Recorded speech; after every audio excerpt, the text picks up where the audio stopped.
bersama bisa sama teman-teman yang untuk tugas budaya positif. Jadi jam 8 saya sudah di kabupaten, jam 10 sudah di PKB rapat koordinator. Ya nanti kalau pulang dari sana tapi nanti waktu kalau menangi berarti itu kalau enggak berarti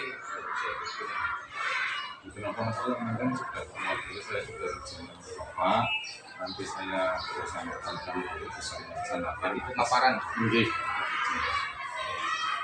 Untuk observasi dari gimana? Pembelajaran untuk dari dari apa? Itu berarti PMM apa PMB? Ini saya Pak. CGP. CGP ya, ya CGP belum ada. Belum nanti berarti tanggal 7 pendampingan lagi. Tanggal 6 bulan September. Tapi hari ini saya pamit. Nggih. Ya, nanti mau ke kabupaten dan siangnya ke jam 4 di Jadi pokoknya dia mau ini saya kalau kopas seperti yang penting saya Iya, Pak. Ini dia. semua sangat pas. sudah jelas ya. Ini. Jelas saya nggak bisa. Bismillahirrahmanirrahim. Assalamualaikum warahmatullahi wabarakatuh. Yang kami hormati Bapak Kepala Sekolah SD Negeri Bojong 1, yang kami hormati rekan-rekan guru SD Negeri Bojong 1. Alhamdulillahirrahmanirrahim, pada kesempatan siang hari ini kita bisa berkumpul di ruang kelas 1 untuk melaksanakan kaitan dengan tugas saya, yaitu diseminasi aksi nyata modul 1.4 budaya positif di SD Negeri Bojong 1. Pertama dan yang paling utama, mari kita panjatkan puja dan puji syukur kehadirat Allah Subhanahu wa Ta'ala yang telah memberikan kelimpahan nikmat dan rahmatnya, sehingga alhamdulillah pada siang hari ini kita bisa berkumpul untuk melaksanakan tugas saya ini. Salawat salam mudah-mudahan selalu Allah limpahkan kepada junjungan kita Nabi besar Muhammad SAW, para keluarganya, para sahabat-sahabatnya, dan mudah-mudahan kepada kita nanti di yakin akhir. Allahumma amin ya rabbal alamin. Untuk acara pada kali ini saya akan membacakan susunan acara. Susunan acara yang pertama yaitu pembukaan, yang kedua sambutan, yang ketiga pemaparan aksi diseminasi aksi nyata modul 1.4 budaya positif di SD Negeri Bojong 1. Untuk acara yang pertama, marilah acara kita buka dengan pembacaan basmalah. Bismillahirrahmanirrahim. Untuk acara yang kedua yaitu sambutan yang pertama akan disampaikan oleh Bapak Kepala Sekolah terkait dengan budaya positif di SD Negeri Bojong 1. Kepada beliau Bapak Juwari SPG kami persilakan.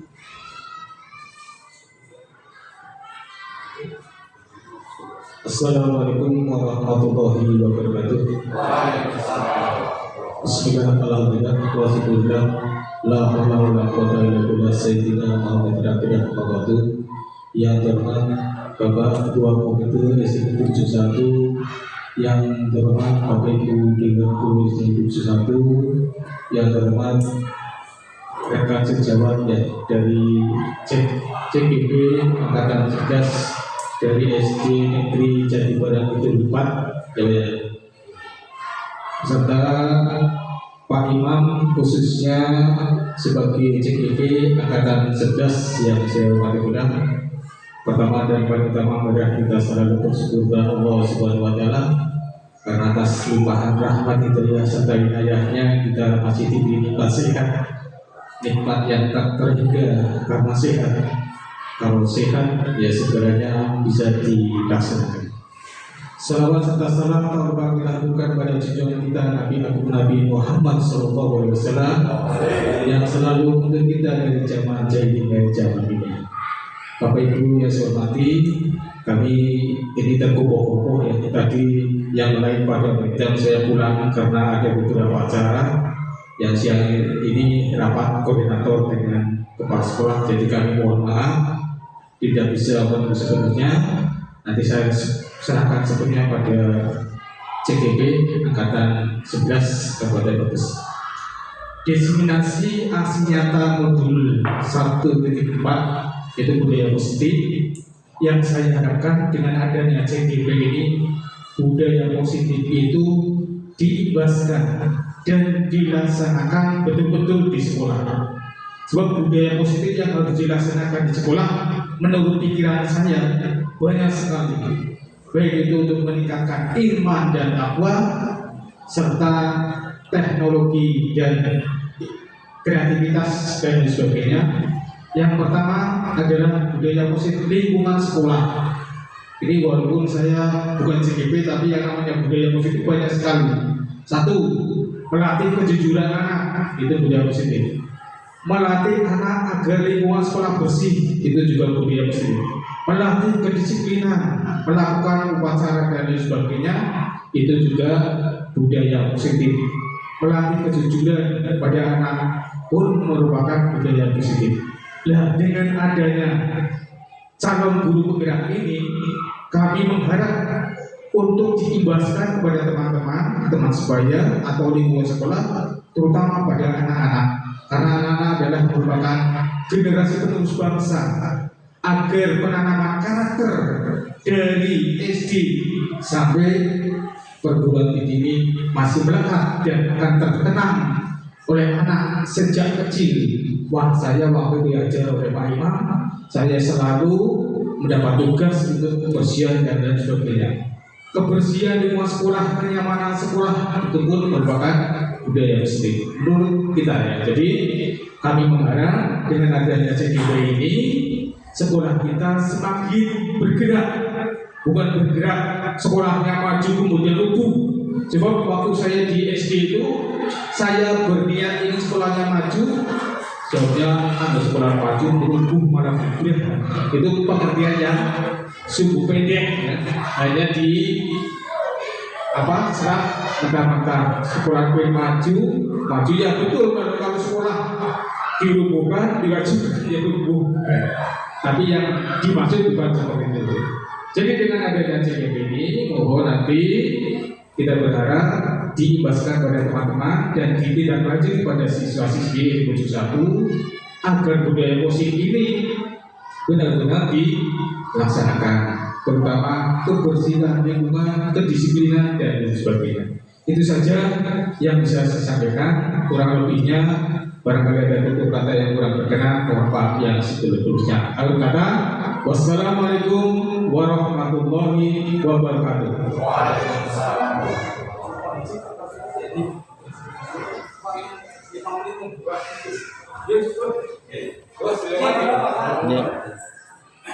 Terima kasih kami sampaikan kepada Bapak Juwadi SPD selaku Kepala Sekolah SD Negeri Bojong 1 yang telah memberikan tadi beberapa pesan terkait dengan budaya positif. Untuk acara yang ketiga berarti pemaparan dari diseminasi aksi nyata modul 1.4 budaya positif di SD Negeri Bojong 1. Acara akan saya buat sendiri. Perkenalkan dulu, saya adalah Imam Kurniawan, calon guru penggerak angkatan 11 di Kabupaten Brebes. Untuk pada kesempatan kali ini, saya akan memaparkan terkait dengan diseminasi aksi nyata modul 1.4 budaya positif di SD Negeri Bojong 1. Untuk itu, yang pertama bisa Bapak Ibu lihat di situ adalah penyebaran pemahaman dan penerapan pengalaman yang nantinya akan kita tadi seperti Bapak Kepala Sekolah sampaikan, mudah-mudahan bisa saya imbaskan nanti di rekan sejawat maupun di siswa untuk ke depan. Saya ada fasilitator saya yaitu Ibu Sumarni dari Mati, kemudian pengajar praktek ada Ibu Sarja SPD dari SMP 3 Larangan, kemudian saya sendiri Imam Kurniawan dari SD Negeri Bojong 1. Yang pertama adalah konsep inti dari budaya positif. Budaya positif itu apa? Sebetulnya budaya positif itu adalah hal-hal yang dilakukan di suatu sekolah itu dengan mengamalkan yaitu nilai-nilai kebajikan. bahwa pada saat ini kita sekarang sedang melaksanakan yang namanya kurikulum merdeka. Di dalam konsep inti budaya positif itu ada bagian-bagiannya, yaitu ada perubahan paradigma belajar, kemudian disiplin positif, nilai-nilai kebajikan, motivasi perilaku manusia, posisi kontrol guru yang kemudian menjadi keyakinan kelas, kebutuhan dasar manusia, dan segitiga restitusi. Apa itu disiplin positif? Disiplin berasal dari kata disiplina yang artinya belajar. Disiplin mengacu pada disiplin diri yang memiliki tanggung jawab terhadap apa yang dilakukannya berdasarkan nilai-nilai yang diyakini. Disiplin positif merupakan salah satu penerapan disiplin yang bertujuan untuk menumbuhkan kesadaran serta memberdayakan peserta didik tanpa imbalan, penghargaan atau reward, ancaman atau hukuman.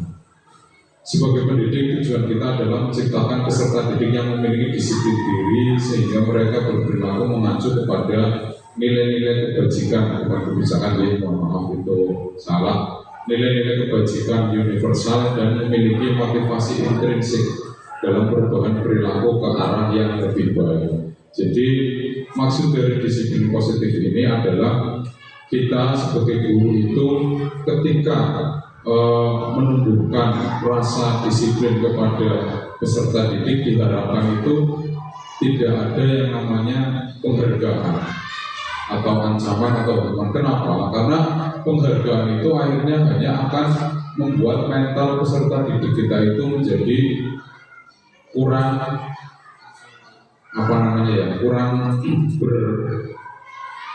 kurang berkarakter, kurang kuat ketika kita menyuruh atau apa di peserta didik itu hanya di pikirannya kan, oke, jangan-jangan family yang diamani ya, seperti itu. Ketika kita tidak memberikan imbalan atau penghargaan, maka peserta didik akan merasa kecewa, seperti itu. Tujuannya adalah untuk menciptakan peserta didik yang memiliki disiplin diri, mengacu kepada nilai-nilai kebajikan. Nilai-nilai kebajikan universal itu adalah nilai-nilai yang ada di dalam diri sebetulnya. Jadi ada disiplin, kemudian ada tanggung jawab, ada mandiri, dan sebagainya. Itu adalah motivasi-motivasi intrinsik yang diharapkan dapat memberi perubahan kepada perilaku peserta didik ke arah yang lebih baik. Pada pembelajaran dengan paradigma baru adalah pembelajaran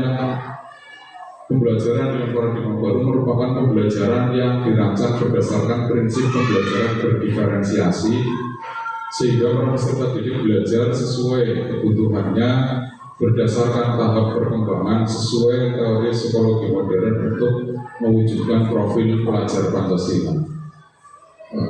Prinsip pembelajaran berdiferensiasi itu adalah pembelajaran yang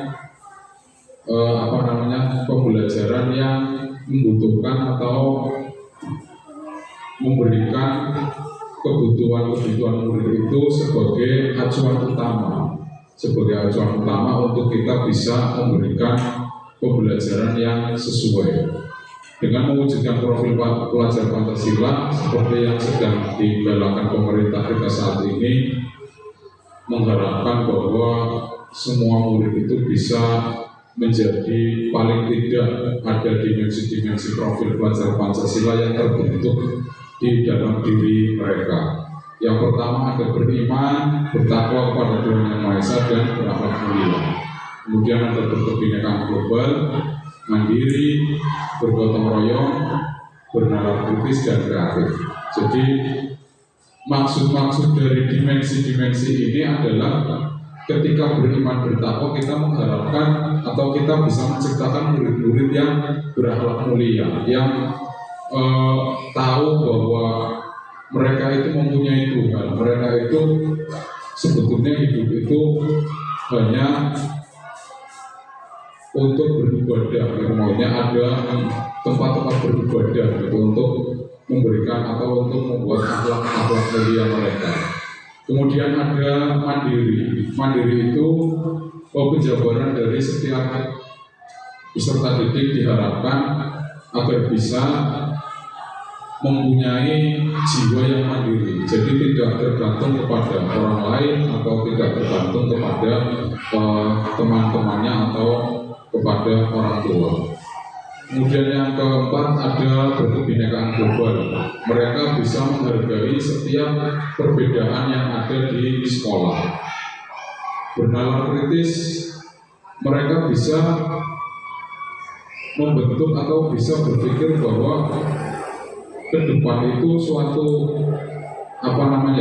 masalah itu bisa diselesaikan dengan baik. Suatu masalah itu ketika mereka menghadapi suatu masalah bisa menyelesaikan dengan baik. Kemudian bergotong royong, jelas bahwa semua murid, baik itu guru itu diharapkan untuk bisa bergotong royong, bekerja sama dengan semua warga lingkungan sekolah. Yang terakhir adalah kreatif. Kreatif itu peserta didik bisa memberikan atau bisa membuat hal-hal baru, termasuk juga di dalam gurunya itu sendiri, di dalam pendidiknya itu sendiri bisa memberikan ide-ide baru atau inovasi-inovasi baru sehingga ada perubahan-perubahan yang positif. Nilai-nilai kebajikan dari profil pelajar Pancasila itu tadi sudah beriman dan bertakwa pada Tuhan Yang Maha Esa, berkebinekaan global, gotong royong, mandiri, kreatif, dan bernalar kritis. Setelah kita mengerti kaitan dengan profil pelajar Pancasila, sebetulnya apa yang kita butuhkan dari nilai-nilai kebajikan ini? Karena tidak serta-merta semua anak atau semua peserta didik bisa menjadi apa yang diharapkan oleh profil pelajar Pancasila. Nah, sebelum kita menginjak pada profil pelajar Pancasila, kita harus mengerti dulu ada yang namanya kebutuhan dasar manusia. Kebutuhan dasar manusia adalah segala sesuatu yang kita lakukan untuk mendapatkan apa yang kita inginkan. Seluruh tindakan yang kita lakukan memiliki tujuan tertentu, dan semua usaha terbaik yang kita lakukan adalah dalam rangka agar kebutuhan dasar kita terpenuhi dengan baik. Di dalam manusia itu sendiri ada 5 kebutuhan dasar manusia. Menurut Bosen, bertahan hidup, kasih sayang dan rasa diterima, penguasaan, kebebasan, dan kesenangan. Masing-masing dari dimensi dari kebutuhan dasar manusia itu, bertahan hidup itu ada makanan, kemudian ada pakaian, tempat tinggal, dan kesehatan. Kemudian kasih sayang dan rasa diterima, ada rasa diterima, diperdulikan, bahagia, kerjasama, menjadi bagian dalam kelompok itu termasuk dalam kasih sayang dan rasa diterima. Kemudian penguasaan, ada harga diri, keinginan untuk dianggap, memimpin, berprestasi, diakui, dianggap. Yang kebebasan ada mandiri, memiliki pilihan, mencoba hal-hal baru, mampu mengendalikan arah dirinya. Yang kesenangan adalah bermain, humor, antusias, tertawa. Tidak kita pungkiri bahwa 5 kebutuhan dasar manusia ini menjadi pokok untuk kita atau peserta didik bisa menerapkannya atau bisa untuk menjadikannya dari 5 pokok ini ketika bisa dilaksanakan atau ketika kita sudah menerima 5 kebutuhan dasar manusia ini, maka akan secara tidak langsung maka nilai-nilai kebajikan yang ada pada profil pelajar Pancasila ini maka akan dapat tumbuh dengan sendirinya di diri mereka masing-masing. Ada 3 motivasi perilaku manusia yang biasa dilakukan oleh manusia. Yang pertama adalah untuk menghindari ketidaknyamanan atau hukuman, untuk mendapatkan imbalan atau penghargaan dari orang lain, untuk menjadi orang yang mereka inginkan dan menghargai diri sendiri dengan nilai-nilai yang mereka percaya. Jadi sebetulnya manusia itu secara tidak langsung itu mempunyai 3 motivasi ini yang ada di dalam dirinya untuk menghindari ketidaknyamanan atau hukuman. Itu contohnya ketika kita ada suatu masalah atau suatu peristiwa, pasti ketika itu kita juga berpikir bahwa bagaimana agar kita tidak terlibat seperti itu, bagaimana agar kita tidak terlibat. Jadi untuk menghindari ketidaknyamanan atau hukuman itu juga motivasi. Kemudian untuk mendapatkan imbalan atau penghargaan dari orang lain pun kita ketika melakukan suatu suatu pekerjaan itu naluri kita ada secara tidak langsung saya dapat tidak ya ketika mengerjakan ini saya dapat suatu reward atau dapat suatu penghargaan apa tidak, seperti itu.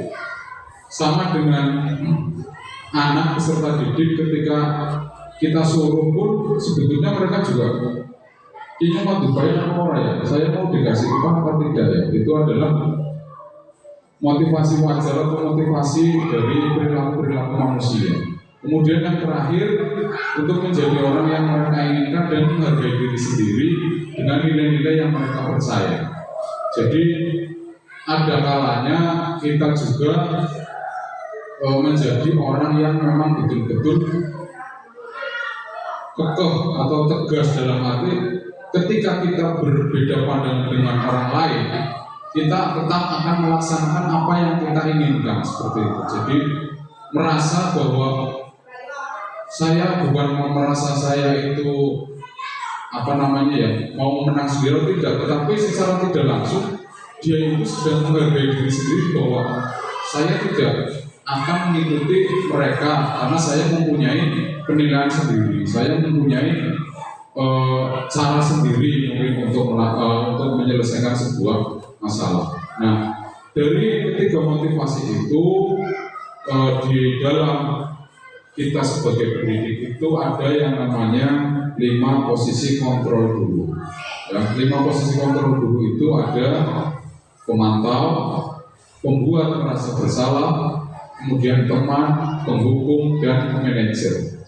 Dari 5 posisi kontrol dulu ini, kita sebagai pendidik, saya, panjenengan itu pasti merasakan berada di posisi manakah kita. Apakah kita sebagai pemantau yang hanya pendidik hanya melihat atau mendengarkan ketika ada siswa yang kurang pintar atau ketika ada kejadian apa kita hanya melihat, itu namanya pemantau. Kemudian ada pembuat rasa bersalah. Kita sebagai pendidik juga sering mengatakan bahwa seolah-olah murid itu biar merasa bersalah ketika melakukan sebuah kegiatan atau sebuah kesalahan. Kita akan berbicara bahwa bagaimana sih Pak Guru sudah sering bilang jangan seperti ini, kok kamu lakukan terus. Nah itu juga anak merasa iya ya, saya merasa bersalah seperti itu. Kemudian ada di posisi teman itu juga seolah-olah baik ya, kalau dilihat itu teman seolah-olah baik, peserta didik dengan guru, siswa dengan guru itu akrab, itu saya hello atau gimana, tetapi kenyataannya bahwa teman itu pun juga ternyata tetapi belum memenuhi untuk bagaimana guru itu bisa menjadi seorang teman tapi yang betul-betul bahwa murid itu memandang kita itu bukan hanya sebagai teman gitu. Karena ketika murid memandang kita sebagai teman itu terjadinya nanti akan merasa bahwa karena Pak Guru teman saya, ketika saya melakukan kesalahan kemudian saya sebagai guru menegur dengan agak keras, itu murid akan merasa kecewa, akan merasa bagaimana sih maunya, perasaan seolah-olah teman itu akan semakin memudar seperti itu. Kemudian yang berikutnya adalah penghukum. Tidak dipungkiri bahwa kita sebagai seorang pendidik yang jelas pernah mengalami bahwa kita berada di posisi penghukum ya. Jadi ketika ada anak contoh misal upacara tidak memakai topi, kita kasih apa, kemudian anak melakukan kesalahan sedikit, misalkan tidak mengerjakan PR, kita suruh nulis atau kita suruh berdiri di depan kelas, itu namanya penghukum. Dan secara tidak kita sadari kita pernah ada di posisi itu. Jadi penghukum itu juga salah satu sebetulnya posisi kontrol guru, tetapi tidak efektif ya, tidak membuat khususnya untuk peserta didik itu menjadi lebih baik atau peserta didik itu menjadi lebih sadar. Mereka akan merasa bahwa guru itu galang, guru itu bagaimana, itu di posisi penghukum. Kemudian yang terakhir dari 5 posisi kontrol guru, yang paling ideal adalah posisi manajer.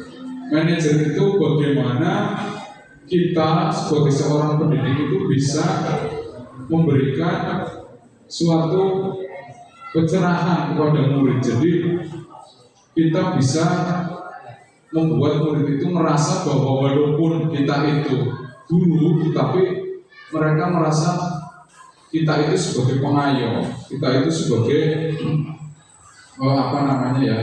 seorang pemimpin pembelajaran yang bisa untuk mengayomi peserta didiknya seperti itu. Jadi ketika ada masalah atau apa, anak dipanggil, kemudian kita berbicara apa yang telah kamu lakukan, kenapa kamu tadi bertengkar dengan si A, masalahnya apa, dengan kalimat-kalimat yang positif, dengan tingkah laku yang ibaratnya tidak membuat peserta didik takut, itu akan menjadi kepercayaan diri murid untuk bisa menjadi lebih percaya diri lagi. Di sini saya akan menerapkan contoh penerapan 5 kontrol guru, yaitu ada 1 kasus tetapi dengan penguatan masing-masing kontrol.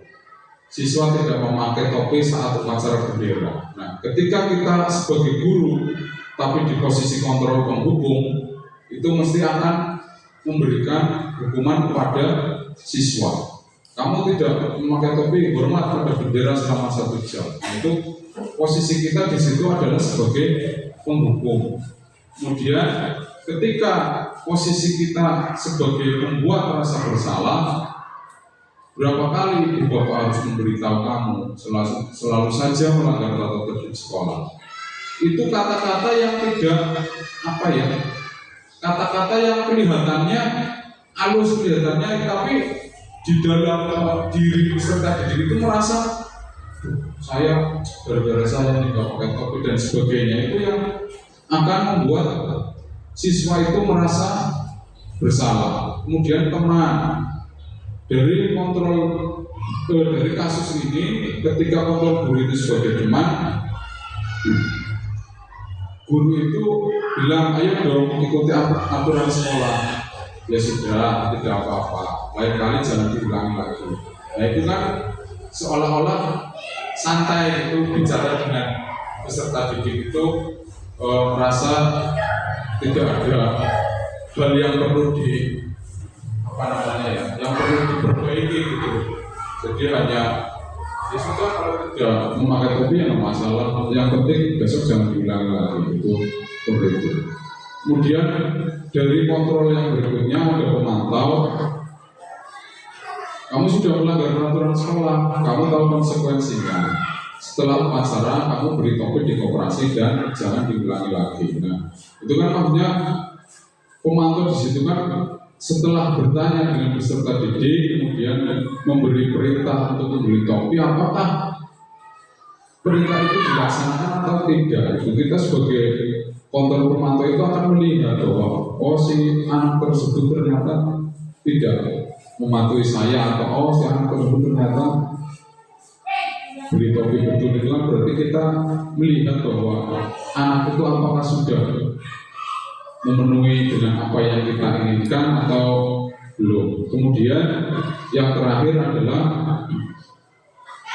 posisi kontrol sebagai manajer. Posisi kontrol sebagai manajer itu memang yang paling ideal, yang sudah saya katakan tadi bahwa kita sebagai pendidik ke depan mudah-mudahan kita bisa menjadi kontrol manager ketika kita memberitahu bahwa anak itu memang punya keunikan dan punya sifat yang berbeda-beda. Apakah kamu tahu kesalahan kamu? Kira-kira bagaimana kamu memperbaiki kesalahan? Itu ada pertanyaan, kemudian ada solusi bagaimana untuk kita memberikan sebuah reward kepada murid bahwa guru berbuat sesuatu bersama murid, mempersilahkan murid mempertanggungjawabkan perilakunya dan mendukung murid agar menemukan solusi atas permasalahannya sendiri. Kemudian di nomor 2, posisi manajer mengacu pada restitusi yang dapat menjadikan murid sebagai manajer bagi dirinya sendiri, sehingga tercipta identitas positif atau keberhasilan pada murid.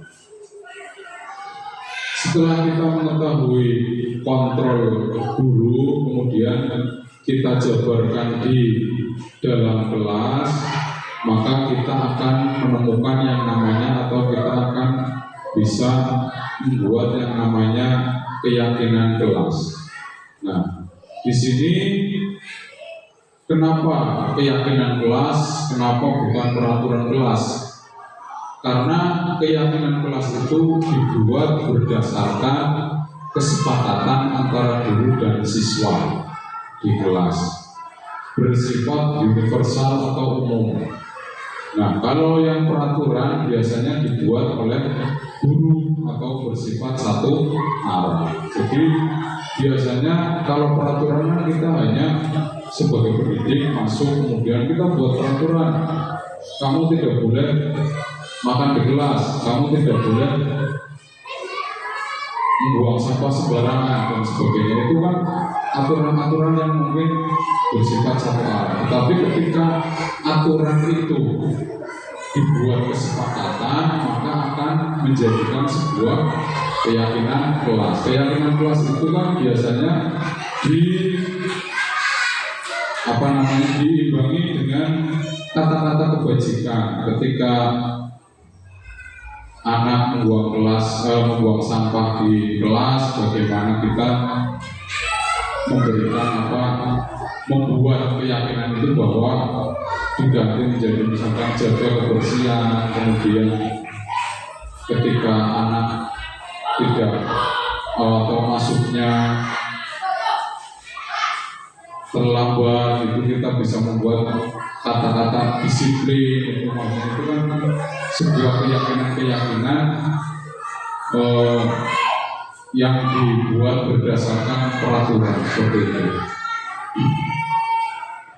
Pembentukan keyakinan kelas bersifat abstrak berupa pernyataan universal, dibuat dalam pernyataan positif, sedikit saja dan mudah diingat, sesuai dengan kondisi kelas dan sekolah, sehingga mudah diterapkan. Semua warga kelas dilibatkan saat pembuatan keyakinan kelas. Itu tadi yang kami sampaikan bahwa keyakinan kelas itu dibuat berdasarkan kesepakatan. Jadi kita dan murid sudah membuat, biasanya di awal tahun ajaran ya, kita sudah memberikan kertas untuk diisi peserta didik atau murid apa yang akan kita buat di kelas kita biar kelas kita itu menjadi aman, menjadi menyenangkan.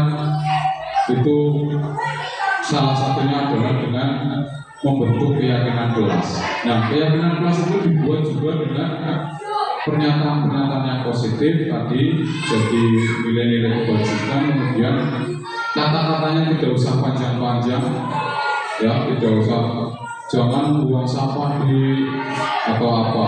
Cukup kita jaga kebersihan, disiplin, tanggung jawab, dan jujur itu adalah termasuk salah satu keyakinan-keyakinan kelas yang bisa kita buat di kelas kita sesuai dengan kondisi sehingga mudah diterapkan. Nah, di sini saya juga ada kemarin di ajaran baru ya, pembentukan keyakinan kelas, saya berkolaborasi dengan murid memberikan sebuah kertas untuk diisi apa yang mereka inginkan biar kelas itu menjadi kelas yang menyenangkan, kelas yang aman, kelas yang kreatif sehingga mereka bisa mengikuti pembelajaran dengan baik.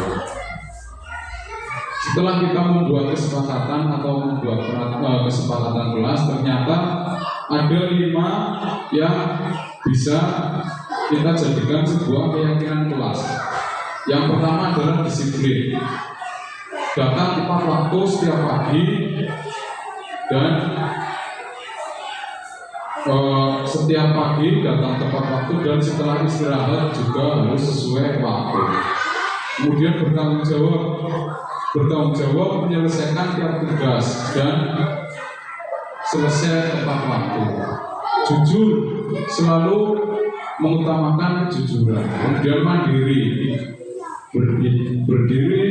berbicara dan menentukan pilihan itu dengan keyakinan.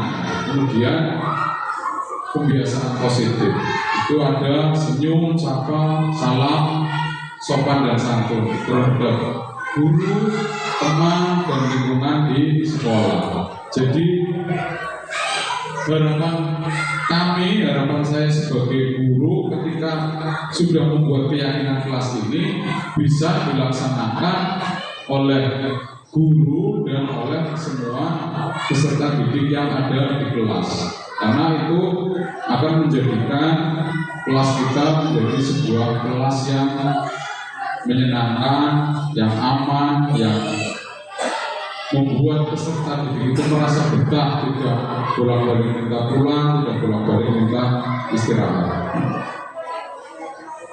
Ketika itu sudah terjadi semua, maka akan ada yang namanya segitiga restitusi. Nah, segitiga restitusi itu adalah suatu proses dialog yang dijalankan oleh guru agar dapat menghasilkan murid yang mandiri dan bertanggung jawab. Segitiga restitusi itu adalah sebuah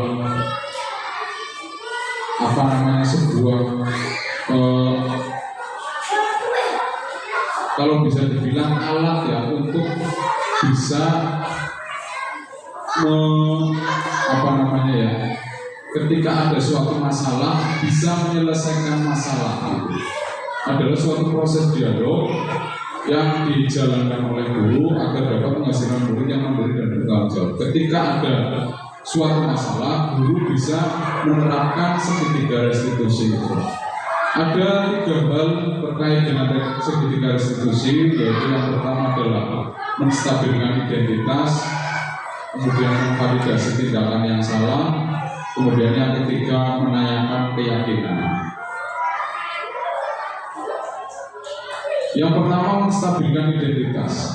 Berdasarkan prinsip membuat kesalahan adalah bagian dari proses pembelajaran. Nah, ketika seorang siswa membuat kesalahan, bagaimana cara kita memberikan masukan atau memberikan perkataan kepada peserta didik agar mereka itu merasa tidak dihakimi, agar mereka itu merasa bahwa gurunya itu memanggil dia atau memberikan dia pertanyaan itu karena dia itu tidak merasa bahwa saya salah gitu, padahal dia itu memang mungkin salah atau apa ya. Jadi ada bagian dari menstabilkan identitas itu adalah berbuat salah itu wajar, tidak ada manusia yang sempurna. Bapak atau ibu juga pernah melakukan itu, dan bapak atau ibu tidak mau mencari tahu siapa yang salah atau kesalahan kamu, tetapi ingin mencari solusi dari permasalahan ini. Kamu berhak merasa begitu. Jadi ketika ada suatu kasus misalkan seorang siswa atau bertengkar, berkelahi, nah apa yang kita lakukan sebagai guru dengan menerapkan segitiga restitusi di poin menstabilkan identitas itu, kita panggil si anak, kita bertanya, kemudian kita seolah-olah mendukung perbuatan si anak itu, padahal sebetulnya kita nanti akan menarik bahwa yang kamu lakukan itu salah, yang kamu lakukan itu tidak sesuai dengan keyakinan kelas kita itu. Kemudian yang kedua, poin yang kedua adalah validasi tindakan yang salah. Berdasarkan prinsip setiap perilaku berupaya memenuhi suatu kebutuhan tertentu. Yang pertama, kamu pasti punya alasan mengapa kamu melakukan hal itu. Padahal kamu bisa melakukan yang lebih buruk dari ini ya. Kamu patut bangga karena telah melindungi sesuatu yang penting buat kamu. Yang keempat, kamu melakukannya karena mempertahankan sesuatu yang penting bagimu. Nah, ini itu seolah-olah juga seperti itu. Ketika ada anak yang memukul temannya, kita bertanya, kenapa kamu melakukan hal itu? Si anak menjawab bahwa saya melakukan ini karena sesuatu seperti ini. Nah, kita bisa memberikan seolah-olah kita itu membenarkan apa yang telah disampaikan oleh murid itu. Padahal aku bisa melakukan yang lebih buruk dari ini ya. Tetapi sebetulnya itu ada nanti yang bisa kita tarik. Ternyata hal yang dilakukan oleh si anak itu ternyata memang salah atau tidak sesuai dengan keyakinan kelas. Yang terakhir, poin terakhir adalah menanyakan keyakinan berdasarkan prinsip teori kontrol bahwa pada dasarnya kita termotivasi secara intrinsik, termotivasi dalam diri sendiri. Nah, apa yang bisa kita katakan ketika kita sudah membuat keyakinan kelas? Kita akan mengatakan bahwa apakah yang kamu lakukan itu sesuai dengan keyakinan kelas kita, nilai-nilai apa yang telah kita sepakati bersama, kesepakatan kelas apa yang sudah kamu langgar, atau tindakan apa yang akan kamu ambil untuk menyelesaikan masalah ini. Nah, itu dari menanyakan keyakinan. Tapi memang kita harus sudah membuat yang namanya keyakinan kelas. Contoh penerapan segitiga restitusi. Di sini saya ada skenario kasus berkelahi dengan teman sekelas. Arif Budiono, murid kelas 6 SD Bojong 1 pada hari Jumat saat jam istirahat pertama sedang makan jajan di teras kelas. Temannya Eksan sedang menyiram tanaman di halaman sekolah. Tiba-tiba Eksan menyiram Arif yang sedang makan jajanan. Sontak Arif pun kesal dan marah. Dia mendatangi Eksan dan langsung memaki-maki Eksan, bahkan hampir memukul Eksan. Untung saja pada waktu itu ada seorang guru yang melihat, sehingga langsung dipisahkan. Arif diajak ke ruang kelas oleh Pak Imam yang melihat kejadian itu, dan selanjutnya Pak Imam mengajak berdiskusi Arif dengan menggunakan metode segitiga restitusi, yaitu yang pertama tadi menstabilkan identitas, kemudian yang kedua adalah validasi tindakan yang salah, yang ketiga menanyakan keyakinan. Berikut ada skenario. Pak Imam, Arif, tadi ada kejadian apa? Kok sampai kamu mau memukul Eksan? Arif, iya Pak, habisnya kesel. Keselnya kenapa? Jadi gini Pak, saya tadi istirahat lagi makan jajan, tiba-tiba disiram sama Eksan. Gimana saya nggak kesel Pak? Saya langsung samperin aja dia. Saya maki-maki Aksan dan saya ajak berkelahi Pak. Pasti kamu berbuat seperti itu ada alasannya ya.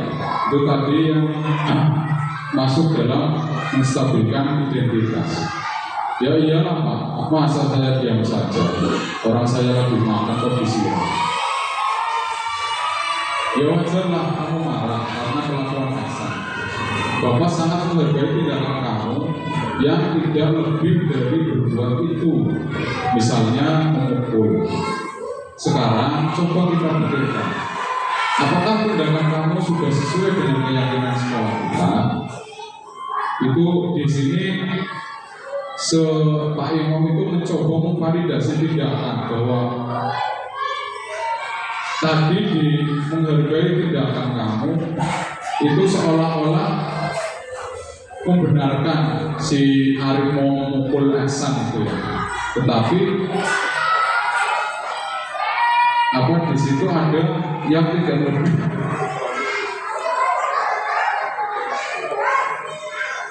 Misalkan memukul. Nah, Arif tidak Pak. Menurut kamu keyakinan sekolah apa yang kamu langgar? Arif, saling menghormati dan menghargai Pak. Betul. Menurut kamu saling menghormati antar teman itu penting tidak menurut kamu? Penting Pak. Baik, jadi kalau menurut kamu itu penting, keyakinan apa yang harus kamu lakukan ketika kamu sedang marah? Nah, di sini ada menanyakan keyakinan. Arif harus bisa lebih bersabar dan bisa mengendalikan diri Pak. Kalau ada teman yang seperti itu lagi, akan saya laporkan kepada wali kelas atau bapak kepala sekolah.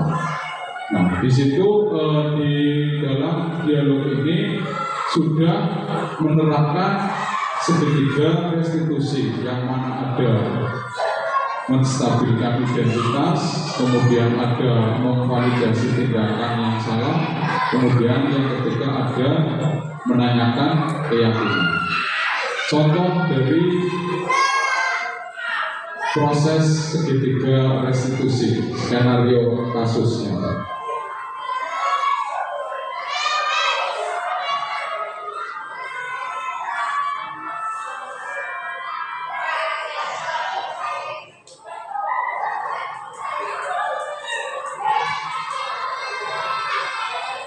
Nah itu sehari lagi makan, tiba-tiba disiram sama Aksan. Kebetulan ada seorang guru yang melihat, kemudian Arif diajak masuk, masih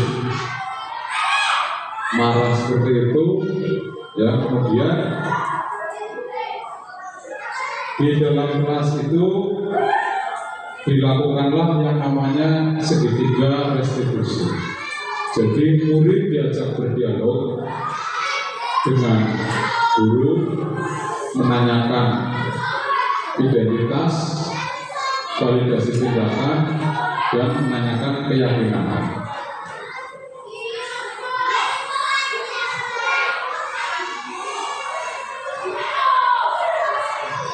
Jadi di situ kita bisa melihat bahwa ada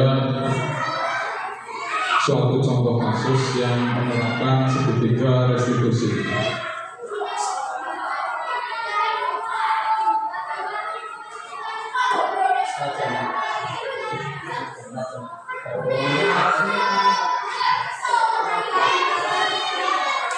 Ya.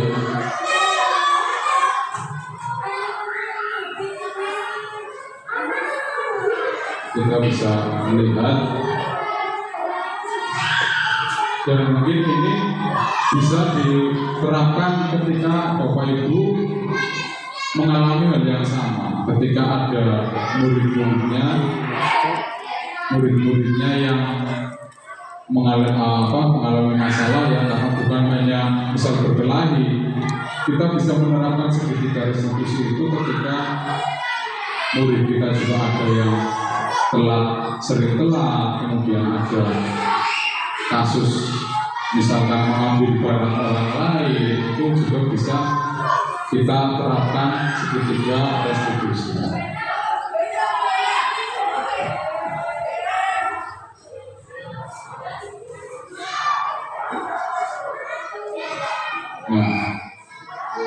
di sini ada kesimpulan ya atau penutup ketika kita sudah melaksanakan semuanya tadi sebagai program dari budaya positif itu hendaknya guru memiliki standar kepribadian profesional dan sosial yang baik, di mana guru mampu merefleksi dirinya dalam posisi kontrol saat ini. Bagaimana perjalanan dirinya sebagai among atau manajer yang menuntut murid-muridnya menjadi insan yang mandiri, bertanggung jawab dan merdeka. Nah, itu tadi sekilas pemaparan budaya positif. Jadi kaitan-kaitan yang saya paparkan adalah kaitan-kaitan terkait dengan budaya positif. Bagaimana budaya positif itu bisa terbentuk ketika ada hal-hal yang menjadi landasan bahwa budaya positif itu memang sangat perlu dilakukan di sekolah. Jadi ketika kita sudah menerapkan budaya positif di sekolah, insya Allah sekolah kita akan menjadi sekolah yang menyenangkan, sekolah yang aman, sekolah yang ramah. Intinya dengan budaya positif kita akan memahami bahwa pembelajaran itu tidak harus dengan hukuman, pembelajaran itu tidak harus dengan ancaman, pembelajaran itu tidak harus dengan membuat peserta didik itu merasa seolah-olah dia yang paling bersalah. Pendidikan itu tidak, atau pembelajaran itu juga tidak perlu harus ada penghargaan. Jadi akan timbul dengan sendirinya bahwa kita atau peserta didik, murid, siswa datang ke sekolah itu betul-betul karena mereka ingin belajar, betul-betul karena mereka ingin mendapatkan ilmu pengetahuan dari kita sebagai seorang pendidik. Pun dengan pendidik, dengan guru, apa yang harus kita lakukan untuk bisa menjadikan budaya positif itu bisa terlaksana di sekolah, ya kita harus bisa menguasai nilai-nilai dari budaya positif. Yang pertama adalah perubahan paradigma belajar, bahwa belajar itu ternyata ketika dengan mengajarkan atau pembelajaran yang berpihak pada anak, yang berpusat pada anak, ternyata lebih membuat anak itu termotivasi untuk belajar. Akhirnya timbul yang namanya disiplin positif.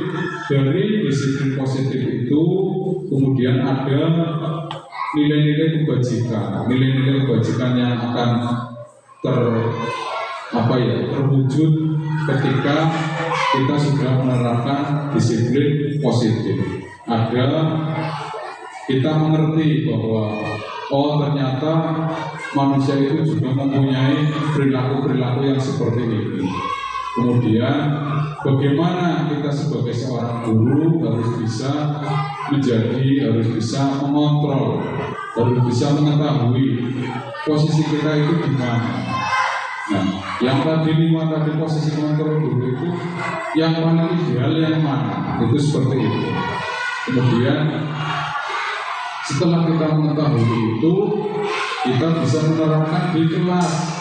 Setelah kita mengetahui bahwa posisi kontrol guru yang ini nih yang cocok diterapkan di sekolah atau di kelas, kita bisa membuat keyakinan kelas berdasarkan kebutuhan dasar manusia. Nah, di situ nanti ada ketika kita sudah melaksanakan keyakinan kelas, kemudian ada masalah-masalah yang timbul. Nah, di situ kita akan menyelesaikannya dengan yang namanya segitiga restitusi. Di situ posisi kita yang akhirnya akan menjadi posisi ideal itu adalah di posisi manajer. Itu di posisi manajer di segitiga restitusi itu sangat sangat bisa diterapkan untuk di sebuah masalah yang terjadi pada siswa, baik itu di lingkungan sekolah maupun di kelas.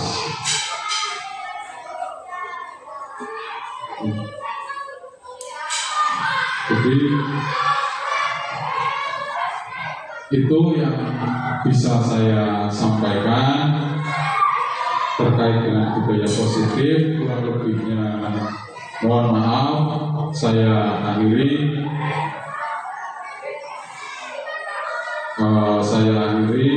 Sebelum saya akhiri, barangkali ada pertanyaan atau ada masukan dari Bapak Ibu terkait dengan budaya positif di SD kita. Saya sangat berterima kasih. Monggo.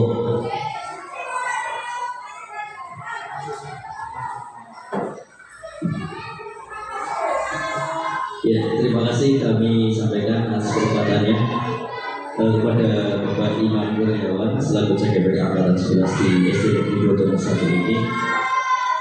Dari tadi pemaparan yang ada di modul 1.4 ini secara garis besar itu memang sebuah paradigma baru dalam dunia pendidikan yang bisa kita terapkan di SD yang kita cintai ini. Namun kami sebagai guru mapel pun dengan melihat skema yang diterapkan oleh destinasi pada siang hari ini, izinkan kami bertanya. Yang pertama berkaitan dengan keyakinan kelas. Dari contoh yang disampaikan dan ditampilkan oleh konsep ini, sekilas kami tidak melihat keyakinan kelas yang berkaitan dengan disiplin berbusana.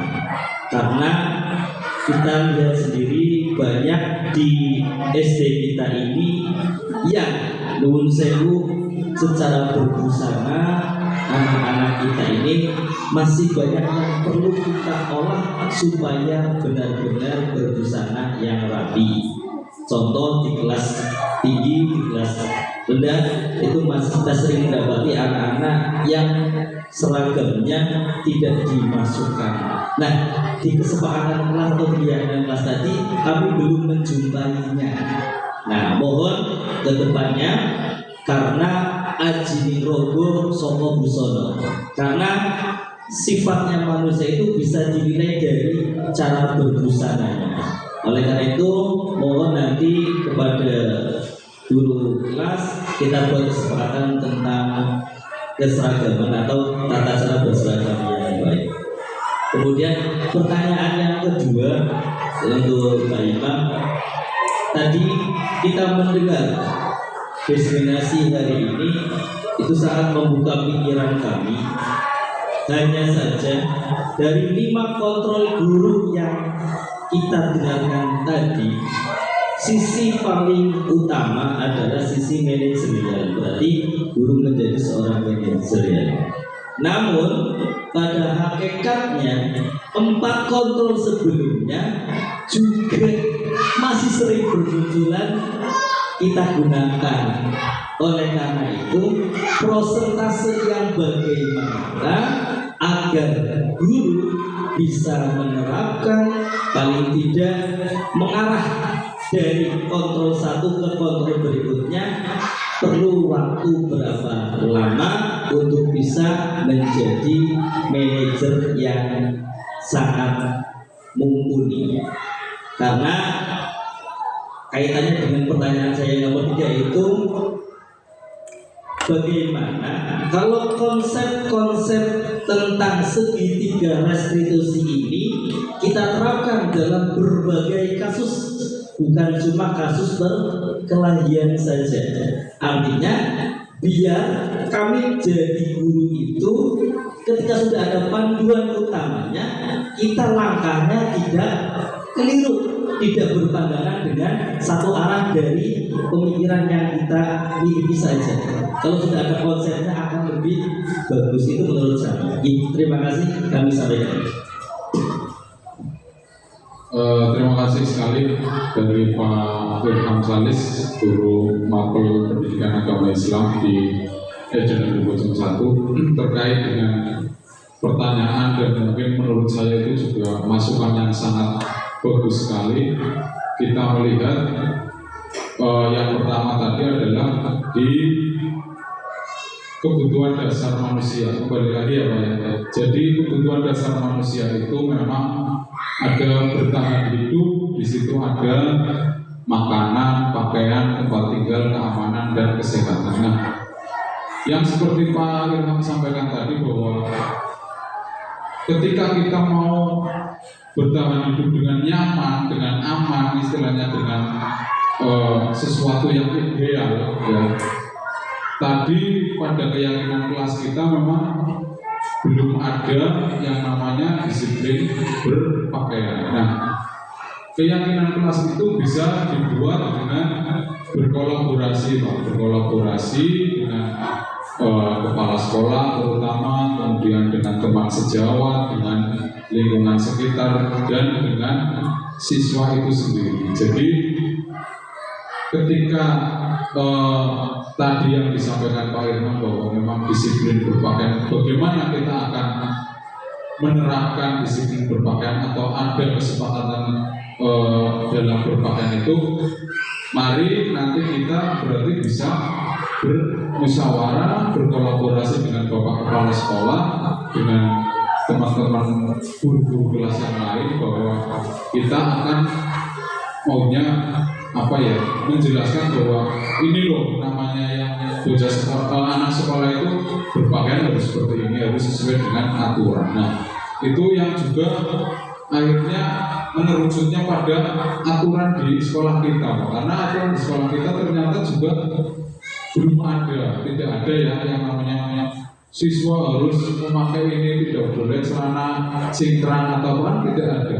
Itu yang saya lihat dari aturan. Makanya ke depan, terima kasih sekali. Jadi kita bekerja sama dengan kepala sekolah, dengan teman-teman yang lain, dengan murid dan orang tua untuk bisa membuat bukan peraturan ya, tapi keyakinan kelas bahwa disiplin berpakaian itu juga sangat penting. Kemudian yang kedua terkait dengan kontrol guru ya. Kontrol guru yang kami sampaikan di sini memang yang paling ideal adalah manajer. Nah, Pak Ira mengatakan bahwa bagaimana penerapan agar kita bisa menjadi posisi kita itu bisa bisa bahasa itunya bisa sampai ke posisi manajer yang bisa berafiliasi atau bisa sampai ke posisi manajer. Nah, dari 5 posisi kontrol guru ini memang perlahan-lahan kita harus bisa bukan menghilangkan tetapi bisa mengurangi kontrol-kontrol yang ada di 5 kontrol ini. Ketika panjenengan tadi yang dikatakan ya tidak dengar, saya juga sering ibaratnya secara tidak langsung kita itu menjadi penghukum loh, secara tidak langsung kita itu menjadi pembuat rasa bersalah. Nah, kita itu bisa membuat menjadi pengatur. Nah, ketika kita mau mengidealkan kita posisi kita sebagai manajer, ya berarti kita harus pelan-pelan juga dalam arti menghilangkan ya, bukan menghilangkan Pak, tetapi kita bisa mengurangi terutama yang di posisi kontrol penghukum, pembuat rasa bersalah itu. Jadi ke depan paling tidak kita bisa menjadi teman, pemantau, dan yang paling ideal adalah kita menjadi seorang manajer dengan mengurangi atau kita bisa menghilangkan penghukum dan pembuat rasa bersalah seperti itu. Kemudian pertanyaan yang ketiga terkait dengan skenario kasus. Nah, yang tadi saya katakan juga bahwa ini adalah contoh kasus yang berkelahi. Guru bisa menerapkan itu di setiap kasus yang berbeda. Kayak tadi saya sudah sampaikan bahwa mungkin anak telat ke sekolah ya, atau sering datang terlambat, anak tidak mengerjakan tugas, itu bisa kita memakai segitiga distribusi untuk bisa membuat anak itu merasa bahwa dia dihargai oleh guru, bahwa apa yang dia lakukan itu walaupun salah, tetapi di mata para siswa itu salah tapi masih tetap dihargai. Jadi masih ada sebuah toleransi untuk bahwa oh ya, saya ke depan saya tidak akan melakukan ini lagi, tetapi dia meyakini bahwa dia bertanggung jawab dengan apa yang dia lakukan itu dengan dasar ikhlas. Jadi tidak terpaksa karena kayak tadi misalnya dikontrol, menghukum, dipanggil terus kamu melakukan ini, jangan lagi seperti itu. Itu kan ada rasa takut atau ada rasa, tetapi ketika kita memanggil dengan penerapan metode segitiga restitusi itu tadi, yang kita harapkan ke depan anak akan menjadi lebih baik dan bertanggung jawab terhadap dirinya sendiri. Seperti itu Pak. Barangkali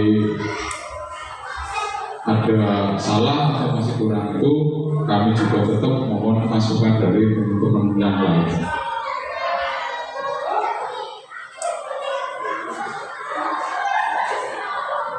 Oke, ada lagi? Cukup ya? Oke, terima kasih. Demikian diseminasi yang sudah saya buat, yang sudah saya paparkan, mudah-mudahan bisa menjadikan pelajaran untuk saya pribadi dan untuk teman-teman semua sesama rekan guru. Ke depan kita memang sebagai pendidik diharapkan untuk betul-betul tahu, betul-betul memahami bahwa pembelajaran itu memang yang lebih ideal dan lebih baik itu adalah pembelajaran yang berpusat pada anak. Ketika kita mengetahui kebutuhan-kebutuhan murid kita, maka kita akan bisa memberikan sebuah materi atau sebuah pembelajaran yang bervariasi. Kita harus tahu bahwa anak itu mempunyai keunikan tersendiri, mempunyai kemampuan masing-masing. Kita sebagai guru hanya bisa membimbing dan menuntun. Ibarat kata Ki Hajar Dewantara, seorang anak itu bukan kertas putih yang kosong, tetapi seorang anak itu diibaratkan sebuah kertas putih tapi sudah ada arsiran-arsiran yang tidak kelihatan. Kita sebagai pendidik hanya menebalkan arsiran-arsiran tersebut untuk bisa menjadi jelas, bisa menjadi terang, sehingga nanti anak bisa merasakan yang namanya pendidikan yang berkemerdekaan, kemudian pendidikan yang betul-betul bahwa mereka merasa pendidikan itu adalah sesuatu yang memang harus dicapai untuk kebahagiaan mereka baik di dunia dan di akhirat nanti. Itu saja pemaparan dari saya. Kurang lebihnya sekali lagi saya mohon maaf. Saya akhiri. Assalamualaikum warahmatullahi wabarakatuh.